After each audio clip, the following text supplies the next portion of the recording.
Why but wouldn't it's also you? materialistic, you see. It's very easy to become to producing solar panels and finally find out that it could make more rubbish.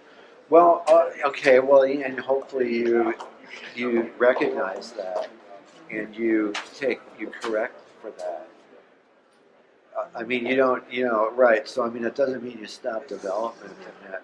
I mean, yeah, it's materialistic, but, we need oxygen to breathe. We need water to drink, I mean, we are physical also.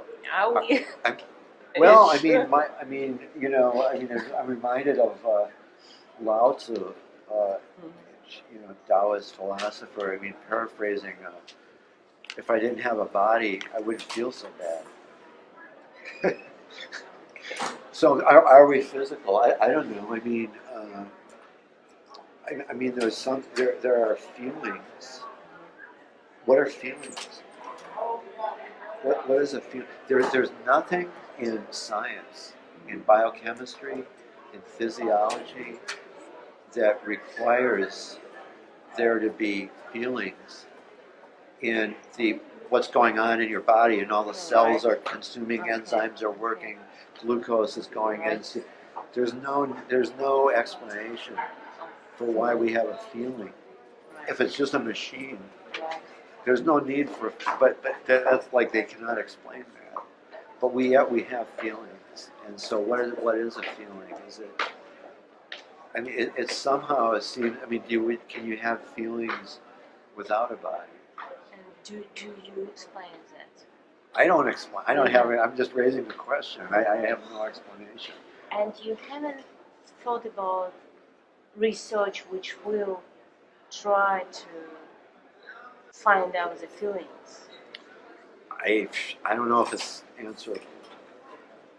I mean, if you do the research which will found the dependency of feelings. And so a lot of neuroscience, neurochemistry, attempts to associate changes in brain chemicals with changes in feelings. I mean, that's the whole kind of core of psychopharmacology, And the thing is, so here's the thing that I was want to throw out. It's not just any substance that will produce a psychedelic effect.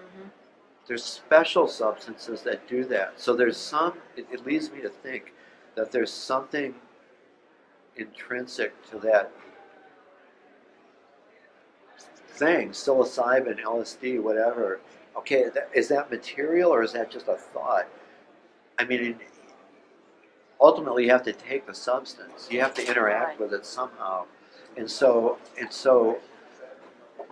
maybe there is there might be a correlation there. Like, yes, you increase serotonin levels or you activate this receptor, but it's just a correlation. It doesn't explain. The correlation will prove materialistic point. You will measure freedom. Like, if you ask people to become free and, like, the famous story of Ramdas teacher who taken lots of LSD and had no effect. Yeah, right. So it makes that there is a freedom. Maybe that was just a story. Are you sure? Well, I don't know. I mean, we could ask Ramdas, but I know that some things have become myths almost. I've read that story, and I remember it was in the Be Here Now book. I remember him describing that.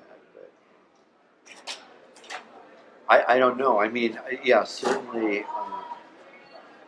nothing is 100%. I don't know.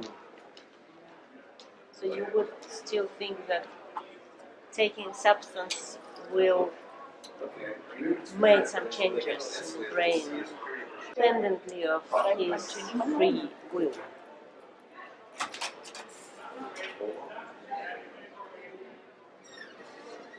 I don't know. You should know. No, right, I should know, right. I don't know. I teach medical pharmacology, and we talk about the placebo effect in my class, and like what effect does consciousness, I guess a mental set, have on the outcomes. And it's known that for certain conditions, there's a strong psychic component to the outcome, to how a patient feels, how a person feels. But there are others where it doesn't really matter. And so we talk about with the MDs, like, well, they have to have good relations with their patient, good bedside manner, how to listen to a person, how to be sensitive to them, respect them, etc., which is all good. But if you give a person an antibiotic drug, it's going to kill the bacteria, whether you believe it or not. It's going to, you don't have to have a good mental set. If you've got, streptococcus infection and you take amoxicillin or something, it's going to kill the infection. But the reason is because that infection, the bacteria, they're kind of separate from you. The placebo effect is most strongly seen in conditions that are considered to have a strong psychic component. And it seems that there was I think it's well accepted that one's state of mind has an influence on how one heals. So people that have a positive state of mind that are thinking, yes, things are getting better, will heal faster than people who think brings complexity to it, is that when you go see a doctor, because you think he's going to help you. Otherwise, you wouldn't go to him. Why waste your time? And the doctor, when he does an intervention, he prescribes a medicine. He thinks he's going to help you too. Otherwise, he wouldn't do it. So both you and the doctor have an expectation that things are going to get better for you. And so there's kind of a built-in placebo effect, if you like, in